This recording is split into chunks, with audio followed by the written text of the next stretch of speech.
சுதந்திர இந்தியாவின் சாதனைகள் மற்றும் சவால்கள். எல்லோர்க்கும் இன்ப நிலை எய்துதல் வேண்டும். இங்கு எல்லோரும் ஒன்று என்ற எண்ணம் வர வேண்டும். அவைத்தலைவர் அவர்களே, நடுவர் பெருமக்களே, எனக்கு முன் வீற்றிருக்கும் சான்றோர்களே மற்றும் என் அருமை தமிழ் நெஞ்சங்களே, அனைவருக்கும் என் முதற்கண் வணக்கங்கள். வந்தே மாதரம் என்ற மந்திர சொல்லாலும் கோடிக்கணக்கான மக்களின் தியாகத்தாலும் அகிம்சை வழியாலும் பெறப்பட்ட நமது இந்திய நாட்டின் சுதந்திர தினத்தை முன்னிட்டு சுதந்திர இந்தியாவின் சாதனைகள் மற்றும் சவால்கள் என்ற தலைப்பில் என் கருத்துக்களை பதிய வந்திருக்கிறேன். 1947 ஆகஸ்ட் 15 இந்தியா சுதந்திரம் அடைந்த போது இந்த நாடு சில ஆண்டுகளிலேயே சிதறிவிடும், பசியினாலும் பட்டினியினாலும் அழிந்துவிடும் என்று மேலை நாடுகள் எள்ளி நகையாடின. ஆனால் பாரத சமுதாயம் வாழ்கவே என்று பாடிய பாரதியின் வரிகளுக்கு ஏற்ப அனைத்தையும் பொய்யாக்கி உலகமே வியக்கும் வண்ணம் இன்று நிமிர்ந்து நிற்கிறது நம் பாரத தேசம். சுதந்திரத்திற்கு பின் நம் நாடு கண்ட சாதனைகள் மகத்தானவை. முதலில் விண்வெளித்துறை சாதனை.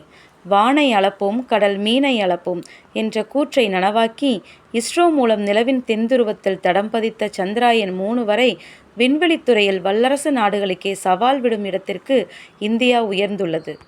இரண்டாவதாக, பசிப்பினி போக்கிய பசுமை புரட்சி.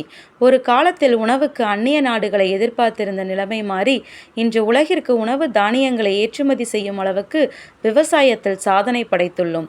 மூன்றாவதாக, தொழில்நுட்பம் மற்றும் டிஜிட்டல் இந்தியா. உலகின் முன்னணி தொழில்நுட்ப நிறுவனங்களின் தலைவர்களாக இந்தியர்கள் வீற்றிருக்கிறார்கள்.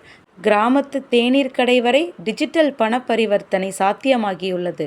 நான்காவதாக, ஜனநாயகத்தின் வலிமை.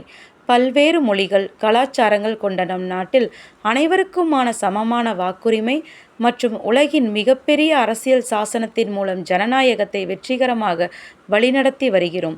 சாதனைகள் ஒரு புறம் பெருமை சேர்த்தாலும் நாம் எதிர்கொள்ள வேண்டிய சவால்களும் ஏராளமாக உள்ளன. வறுமை என்னும் கொடிய நோய் அகல வேண்டும். சாதி மத பேதமற்ற சமுதாயம் மலர வேண்டும். நாட்டின் முன்னேற்றம் கடைக்கோடி ஏழை மனிதனையும் சென்றடைய வேண்டும். இளைஞர்களுக்கான வேலை வாய்ப்புகளை இன்னும் அதிக அளவில் உருவாக்க வேண்டிய கட்டாயத்தில் இருக்கிறோம்.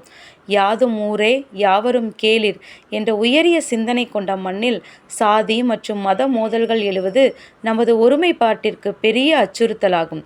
தொழில் வளர்ச்சியோடு சேர்த்து நமது நதிகள், காற்று மற்றும் இயற்கை வளங்களை பாதுகாப்பதும் இன்றியமையாத சவாலாகும். முடிவாக, மகாத்மா காந்தி கண்ட அகிம்சை, அண்ணல் அம்பேத்கர் தந்த சமத்துவம், அப்துல் கலாம் கண்ட வல்லரசு கனவு இவற்றை நனவாக்குவது ஒவ்வொரு இந்தியனின் கடமையாகும். சவால்களை தகர்ப்போம், சாதனைகளை பெருக்குவோம், பாரத தாயின் புகழை உலகரங்கில் உயர்த்துவோம் என்று கூறி வாய்ப்பளித்தமைக்கு நன்றி கூறி விடைபெறுகிறேன். நன்றி, வணக்கம். ஜெய் ஹிந்த்.